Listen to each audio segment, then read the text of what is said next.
Salut les lutins. Bonjour Jérémy. Bonjour Cathy. Et pas bonjour Aurélie, puisque... Elle bosse toute seule demain, la pauvre. Parce que nous, on va à Vichy. On va aller manger des pastilles, on va en cure. Parce qu'on a trop mangé de glace cet été. Ouais, bon, pas tellement. Pas tellement. Pas tellement. Donc la semaine dernière, pas de vidéo parce que j'étais au salon du jouet. Et là, on part au salon professionnel du jeu. Donc c'est bien la rentrée. Il y a finalement peu de nouveautés cette semaine parce que justement, il y a le départ pour Vichy. Donc les éditeurs... Ils vont tous sortir fait léger. La semaine prochaine. Et la semaine prochaine, pareil, il y a le retour de Vichy. Donc finalement, il y a peu de nouveautés. Ouais. Mais après, je pense qu'on va se faire un petit peu matraquer de nouveautés. Donc là, on vous montre surtout les jeux qui sont sortis la semaine dernière, plus un ou deux qui sortent aujourd'hui. Voilà. Dont une nouveauté, non-nouveauté, puisque... C'est pas des dondons. Ouais. On démarre avec un nouveau Similo. Donc Similo, c'est une gamme qui est sortie en 2019. C'est une gamme qui continue, qui est vraiment très chouette. C'était les animaux au tout départ. Puis il y a eu les contes, l'histoire... Les mythes. Les mythes, c'était chouette ça. Les monstres. Et puis après, il y a eu des licences, évidemment. Ils sont partis sur Seigneur des Anneaux et autres réjouissances. Il y a eu le meilleur, Jurassic World l'an dernier. C'est vrai. C'est pas celui qu'on a le mieux vendu. Non, mais moi, c'est celui que je préfère. Donc voilà, une gamme de plus. Le retour aux animaux. Voilà, retour aux animaux. Donc les animaux aquatiques, donc que ce soit mer, rivière ou aquarium, parce qu'on a un poisson rouge qui est perdu dans la masse. Il a une petite tête un peu tristouille d'ailleurs. Voilà, donc toujours illustré par Nayad, qui rend toujours les animaux ou les personnages toujours un peu fort sympathiques. Donc toujours la même mécanique, hein, on met 12 cartes, on doit en faire deviner une sans communication verbale en mettant des cartes droites ou penchées selon similitude ou différence. Je crois qu'on ne présente plus le système de jeu, il commence à être connu. D'idées. Vraiment super, c'est toujours un plaisir. Superbe à regarder et je suis toujours étonnée par la capacité des gens aussi à mélanger les boîtes. Réussir à mélanger un Jurassic World avec J'ai encore jamais testé. C'est assez étonnant. J'ai toujours fait de faire deviner le Similo Jurassic World avec le Similo Seigneur des Anneaux. Allez, bon courage. Deux licences que j'apprécie particulièrement, mais... Allez, à nos heures perdues, un jour on essayera. Voilà. Alors, ça c'était une nouveauté de la semaine dernière. Ça brille, c'est je sais pas si ce que ça donnera à la caméra. La carte est foil, la boîte est foil. Donc, à l'autorat, deux auteurs qu'on apprécie. Alexandre Aguilar, donc on va y revenir tout à l'heure parce qu'il y a un deuxième jeu à présenter cette semaine. Et Jules Messot, l'auteur entre autres d'Acropolis, et sur lequel aussi on reviendra dans les semaines à venir parce qu'il y a Miams qui arrive. Et à l'illustration, parce que l'illustration fait aussi beaucoup dans ce jeu, c'est Manu Gorobei, le monsieur qui a fait Solstice notamment et qui a aussi travaillé sur beaucoup de livres dont vous êtes le héros chez Macaca. Est-ce qu'il a une moustache, l'illustrateur? Je sais pas du tout. Parce qu'il aime dessiner des moustaches. Donc moustache, qu'est-ce que c'est? On va gagner en équipe. On va gagner les parties en équipe, mais il n'y aura qu'un seul vainqueur solo, puisque on est sur un jeu de pli en début de manche. On voit si on a un équipier, qui on a comme équipier. Le but, ça va être de remporter certains plis sous certaines conditions, puisque vous allez avoir 4 conditions. Donc en début de partie, vous n'en avez qu'une. Ensuite, vous en révélez une deuxième. Elles vont se cumuler et il va falloir essayer de faire le plus de points possible avec toutes ces cartes. Est-ce que sont là mes cartes? Il y a différentes... les petites étoiles, c'est ce qui rapporte des points. Et puis, comme dans tout jeu de pli, il va falloir remporter les plis les plus intéressants pour faire le plus de points. Voilà, tout simplement. C'est joliment illustré. C'est rigolo, les moustaches elles sont foil. Voilà, et puis plus la carte est grande, plus la moustache est grande. si vous avez envie de... Alors même toi et moi qui ne sommes pas des joueurs de jeux de pli... On s'amusait quand même. On a gagné contre Aurélie à 2. Qui elle adore les jeux de pli. Voilà. Bon, on a fait qu'une manche, hein, on n'est pas allé plus loin, mais voilà, ça... on avait la satisfaction de... Ouais, c'est un jeu de pli ultra jeu de pli et d'ambiance. Léger, donc... ensuite, on a encore un jeu ultra léger, puisque, enfin même plus d'ailleurs, puisque là on va sur Machu Picchu. Machu Picchu, c'est une espèce de rêve d'un gosse a priori. L'auteur, c'est son premier jeu édité, mais ça fait longtemps depuis qu'il est petit qu'il fait des jeux en fait à la maison et ça y est, c'est son premier jeu édité. Donc il s'appelle Louis Reynaud et à l'illustration, c'est Melissa Marquez. Voilà, donc petit jeu de défausse. Il va falloir être le premier à se défausser de toutes ces cartes. On révèle chacun à notre tour une carte. Dès qu'on a une carte avec la même caractéristique, il faut taper sur la carte. Alors attention, par exemple, il y a deux moustaches mais attention, celle-là c'est pas la même. Ouais. Alors moi, ça m'a vite retourné le cerveau. Donc dès qu'il y a une caractéristique identique, il faut taper sur le tas de cartes, et le dernier qui tape récupère les cartes qui ont été posées, et puis voilà, et celui qui se défausse. Sachant qu'à chaque fois qu'on... Tout à fait, on va prononcer la petite syllabe, voilà, petite syllabe, Machu Pi, donc voilà, et si on fait Machu Pi, eh ben faut tous qu'on tape en disant Chou, voilà, et pareil, le dernier récupère toutes les cartes. C'est tout. Simple et efficace. Petit jeu d'observation. Voilà, dans la même lignée qu'un taco chabouk, oui. etc. Des petits jungle speed, etc. Ouais. Ça, hop. On reste dans les jeux un petit peu barrés. Donc ça, c'est une sortie de cette semaine. Non, semaine dernière. La semaine dernière aussi. Ce jeu est une tuerie. Donc c'est une localisation américaine. L'auteur est américain. Yvan Turner, qui a déjà sorti pas mal de jeux à succès. Et graphique, j'ai pas trouvé. C'est un illustration. J'ai un studio graphique studio. Un studio russe avec une équipe de 60 artistes. Donc tout parti pris vers des films d'horreur science-fiction est totalement assumé. Oui. Voilà. Alors le jeu est une tuerie. J'ai pas dit le titre exact, c'est ce Alien à bord. C'est une tuerie, Alien à bord. Alors petit jeu de mots, ce jeu est une tuerie, c'est pas parce que le jeu c'est un banger absolu, etc. Mais c'est pas pour ça que c'est un mauvais jeu, c'est ce jeu est une tuerie parce que forcément il va y avoir des morts. Donc on est dans le NSS Ganymède, il y a une espèce extraterrestre qui est venue envahir le vaisseau et il va falloir essayer de l'expulser ou de survivre au fur et à mesure. Donc à chacun de nos tours, on a 2 cartes.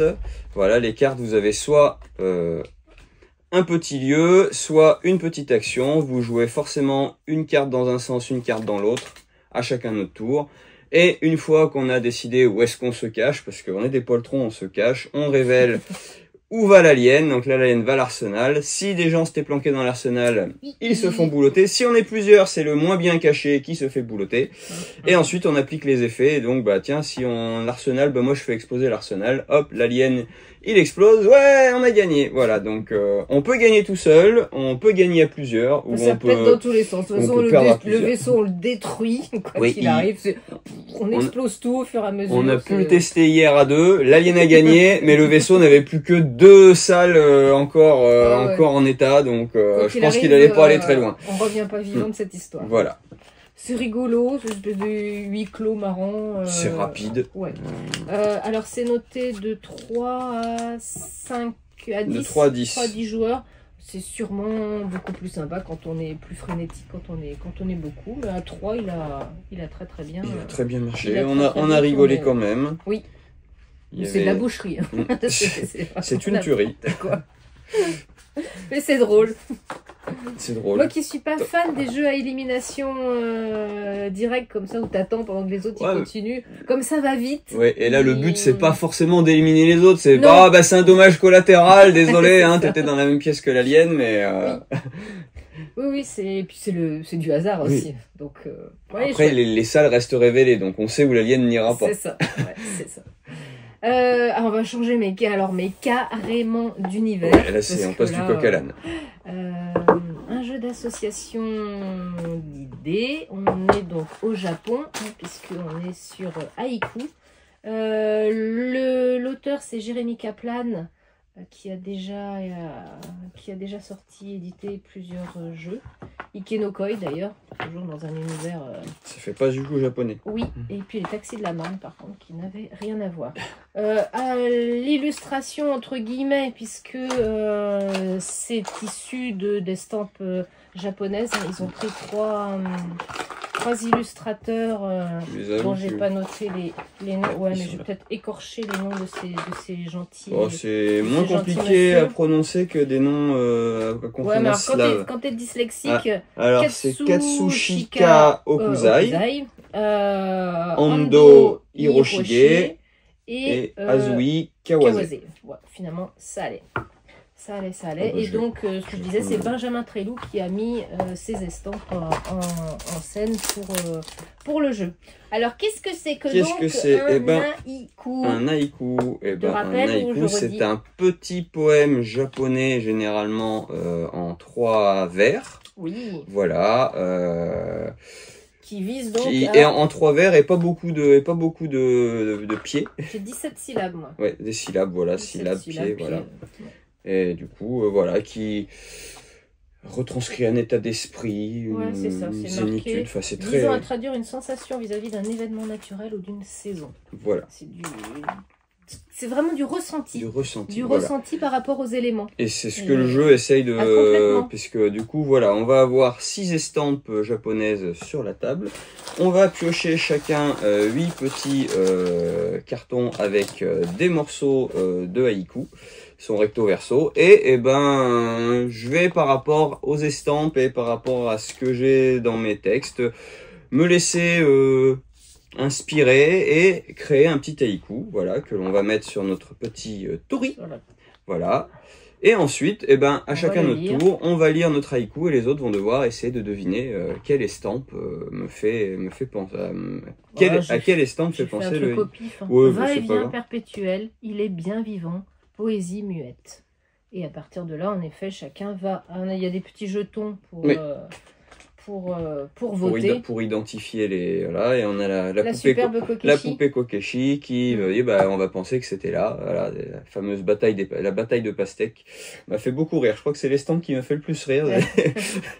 Alors, je pense que c'est la bataille de pastèques, tout à fait, avec ce que tu viens de me dire. Voilà. Bien sûr. On dit si oui ou non en révélant le petit carton. Et donc, si oui... on défausse une carte victoire, si on défausse une carte démon. Si on arrive jusqu'à la carte défaite, on a perdu. Si on arrive jusqu'à la carte victoire, on a gagné. Donc voilà, un grand côté Dixit sur de l'interprétation, etc. Mais c'est vraiment très chouette, parce qu'on essaye vraiment d'avoir cette petite fibre zen et qu'est-ce que me fait ressentir l'estampe. D'aller vraiment chercher les éléments dans la force des éléments, sur regarder un peu plus les nuages, regarder les choses quand on s'est expliqué après pourquoi on avait choisi telle carte. Ah bah oui, il y avait en effet les arbres ont l'air de bouger, de plier, donc oui, il y a du vent. On regarde les images d'une façon, les illustrations d'une façon vraiment différente. Voilà. Celui-là, bon, forcément, on l'a beaucoup apprécié. Voilà. Ne serait-ce que déjà regarder les estampes, c'est toujours très agréable. Et très bien édité. Le petit bémol, c'est le sac. Le sac moche. Qu'on aurait aimé un petit peu plus tissu, que plastique. Il nous sort un peu de l'univers. Oui, c'est dommage, mais le petit bémol, si vous avez un sac en toile de jute chez vous ou un sac en tissu, l'expérience n'en sera que plus belle. Voilà, donc ça sort aujourd'hui. Et puis je crois que maintenant nous arrivons à notre... On finira de ranger après. J'avais pas vu la boîte pour les pions, elle est chouette aussi. Elle est avec la poupée Kokeshi. Le Trekking the World. Ouais, je pense que ça va être notre jeu de fin d'année, celui-là, familial, vraiment sur lequel, ça y est, on a déjà fait plusieurs parties en fait. Donc c'est Trekking the World, c'est une revisite deux mêmes jeux, mais c'est le même sans être le même en fait. Ils ont vraiment chamboulé complètement changé les règles. C'est Nick Bentley et Charlie Bing à l'autorat. Et puis on notera les illustrateurs parce qu'ils sont nombreux et avec des noms compliqués à lire. Donc voilà, c'est je te les ferai écrire. Le petit frère ou le grand frère, je sais pas, de Trekking Through History qui était sorti l'an dernier, que j'avais beaucoup apprécié sur le travail éditorial et les chouettes illustrations. Et là, on va retrouver des chouettes illustrations aussi, avec une mécanique du coup complètement différente. Alors un jeu qui se joue tout seul, il y a un mode solo. Jusqu'à 5 joueurs. Alors, on n'a pas essayé le mode solo encore, pour l'instant on a joué... Je l'ai lu, ça n'a pas l'air... On a joué à 3. Pas l'air mauvais. Hop.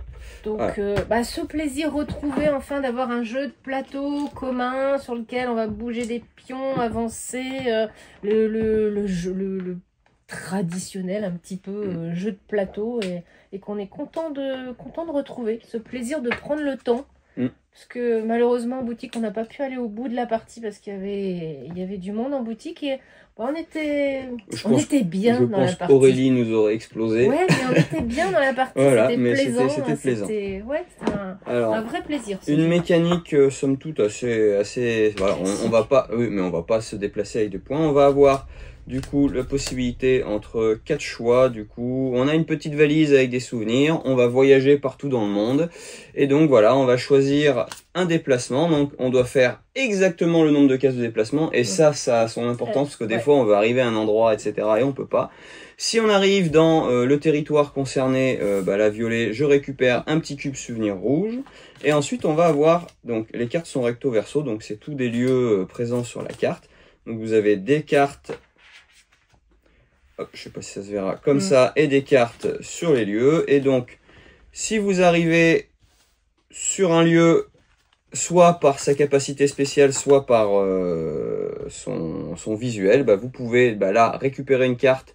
Ça vous donne un effet bonus pour le reste de la partie, soit immédiat, soit continu. Si vous avez les sous, vous pouvez acheter du coup la carte qui vous donne immédiatement du point de victoire. On va jouer comme ça du coup jusqu'à ce que... C'est un nombre de points de victoire, selon le nombre de joueurs. Oui, d'accord. Si. Okay. Voilà. Et oui, c'est ça. Et donc du coup, j'ai eu un blanc sur comment ça se termine, mais et voilà. Et donc, comme il y avait eu sur le Trekking History, vous avez un petit texte d'ambiance qui retranscrit un peu ce qu'on ressent, ce qu'on voit à chaque fois sur les lieux indiqués des cartes. Donc voilà, les cartes sont très bonne facture, elles sont toilées, elles sont chouettes. Dans le même, dans la même lignée que le précédent, et c'est très chouette. Donc un mode solo, et dans la boîte vous avez 2 mini extensions qui amènent des petites mécaniques différentes. Donc des objectifs que vous avez, c'est des lieux que vous vouliez à tout prix voir, donc vous gagnez des bonus quand vous y passez dessus, et puis des personnages avec des capacités spéciales. C'est entre une heure de jeu quoi, sur ces jeux. On prend le temps. Et puis l'intérêt, c'est même si d'autres prennent un peu de temps pour réfléchir, etc. On regarde les cartes, on s'instruit et c'est chouette. Ouais, non, vraiment. Ces deux Haïku et Trekking the World, là, c'est 2 jeux qui nous ont vraiment retrouvé, je trouve, le plaisir. Ça faisait longtemps de jouer. Oui. Trop de petits jeux de cartes, je crois. J'avais besoin un peu de poésie comme ça. J'espère qu'on va avoir des gros jeux. Ouais. Il en reste encore. Puisque là maintenant on part dans 3 jeux à 2 joueurs. Parce que c'est l'année du jeu à 2 joueurs. Donc Moonlight était sorti la semaine dernière. Donc on retrouve Alexandre Aguilar avec cette fois Thomas Favrelière.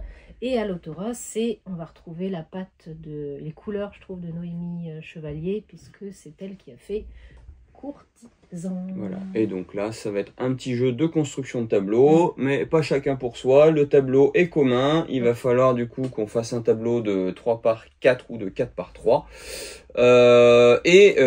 Sur chaque ligne, on va compter la valeur des cartes. Celui qui a du coup la plus grande valeur gagne la ligne. Celui qui gagne le plus de lignes gagne la manche. Sachant que il y a des lunes sur des cartes qui permettent aussi d'avoir des points. Et l'intérêt, c'est qu'on va pouvoir recouvrir des cartes des autres pour peu qu'elles aient +1 exactement en valeur. Voilà.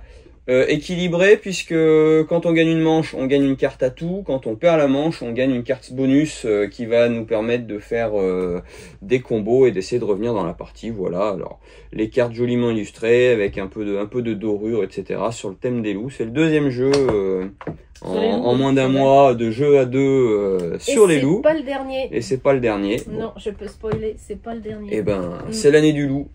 Dans les jeux à deux. C'est possible. Non, parce que c'est 2026, le suivant. Enfin, celui dont j'ai vu. Alors, Celestia Duo, on en avait déjà un petit peu parlé. Donc, ça vient du jeu Celestia qui a fêté ses 10 ans. Alors, ce qui est là un petit peu différent sur cette adaptation, c'est ni le même auteur, ni le même illustrateur, puisque là, on passe sur Bruno Catala à l'autorat et c'est Laura Bevon à l'illustration. C'est un coopératif. Oui, voilà. Qui change aussi complètement voilà. du Celestia de base. Il y a les vilains pirates, ils ont attaqué. Après les voilà, pirates. Ils ont attaqué Celestia. Donc il y a 3 niveaux de jeu. Alors on a essayé vraiment le niveau le plus basique. Je pense que le jeu prend tout son intérêt avec au moins le niveau 1. Puisque voilà, donc on va poursuivre les bateaux pirates. À chaque fois qu'on s'arrête, on a une carte affrontement à résoudre. On jette les dés. Il faut qu'on ait les dés pareil du coup que la carte pour pouvoir continuer. Il y a des petits objets à défausser pour retourner, relancer, etc. les dés. Si on est vraiment bien, on peut dire on fait escale, ça permet de recharger des choses, etc. Et donc, c'est une piste en fait, vous allez avoir plein de cartes. Si les pirates arrivent à s'échapper, on a perdu. Si on rattrape les pirates sur le niveau 1, c'est bon, on a gagné. Au niveau 2, il faut affronter le capitaine pirate, donc c'est pareil. On va avoir une carte avec le pirate, avec des icônes à avoir en plusieurs manches, et il faut battre le pirate. Si on le bat, on gagne, si on le bat pas, on perd.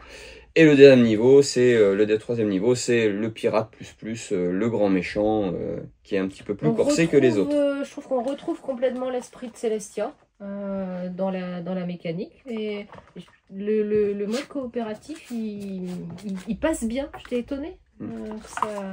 Ça s'adapte aussi bien à ce jeu. Et puis parce que bien sûr, de l'univers. Les cartes que l'on a en main pour les utiliser sur les dés, on n'a pas le droit de communiquer dessus, forcément. C'est un coopératif en communication limitée. Donc, est-ce que je joue ça? Est-ce qu'il l'a? Est-ce qu'il l'a pas? C'est toujours ce plaisir de jouer en coopération. Alors, pareil, encore une adaptation d'un jeu à deux. Donc, c'est la version duel, donc du jeu Yokohama. Là, on garde la même équipe puisque l'auteur reste le même. C'est un Hisashi Hayashi. Donc, jeu sorti en 2016. Et puis, les illustrateurs sont à peu près les mêmes. Scott Harman, Hisashi Hayashi, Adam McLeaver et Ryo Niyamo. Et sur la mécanique, et là, par contre, on va pas trop s'éloigner puisque c'est la même chose, c'est de la pose d'ouvrier. On va devoir essayer de faire le plus de points possible en commerçant, en récoltant des ressources, etc. Les ouvriers ne sont pas représentés par des petits meeples, mais par des cartes, puisque on va pouvoir faire évoluer du coup le pouvoir de ces ouvriers, puisqu'on a des ouvriers de 1 à 4. Je le pose, je récupère que la première case, de où je me suis posé. Si je pose l'ouvrier 2, je récupère la deuxième case.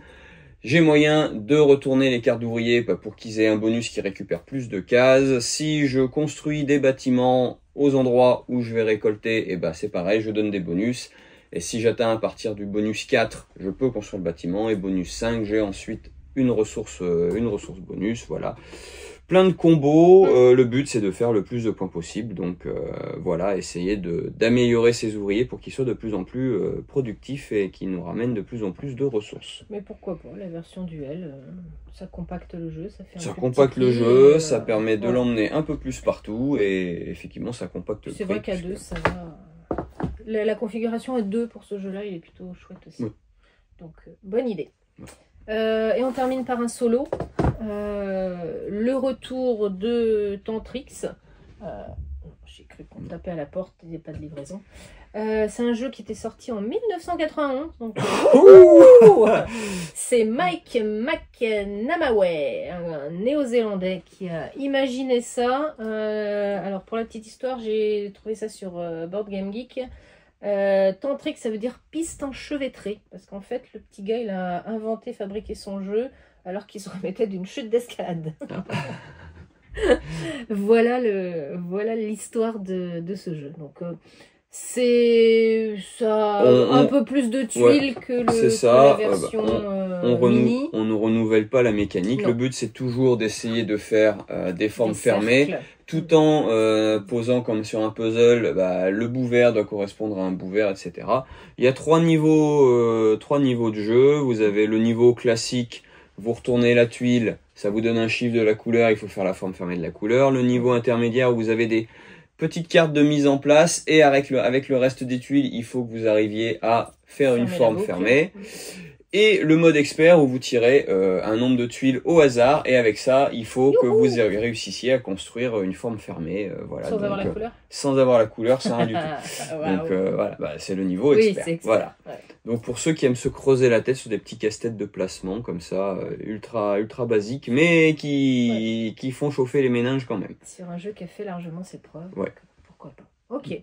Et ben il est 10h, donc on va pas parler de tout ce qu'on avait prévu. J'avais prévu de vous donner le top 10 du mois d'août. On peut faire une photo pour le top 10 du mois d'août. Oui, on fera une photo éventuellement. Ouais. Et j'avais prévu de vous parler aussi des nommés au prix des boutiques ludiques. On mettra juste l'affiche en parallèle, et puis on vous en parlera à notre retour de Vichy, parce que là on aura les... On pourra dire on y était. On aura les primés.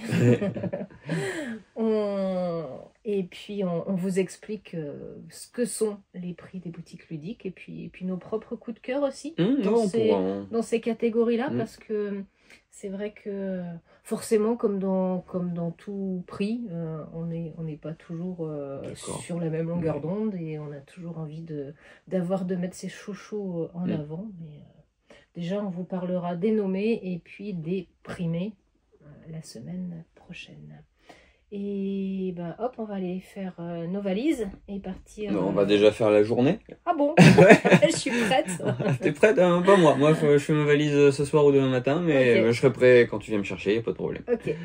Et à la semaine prochaine, et prenez soin de vous. Salut!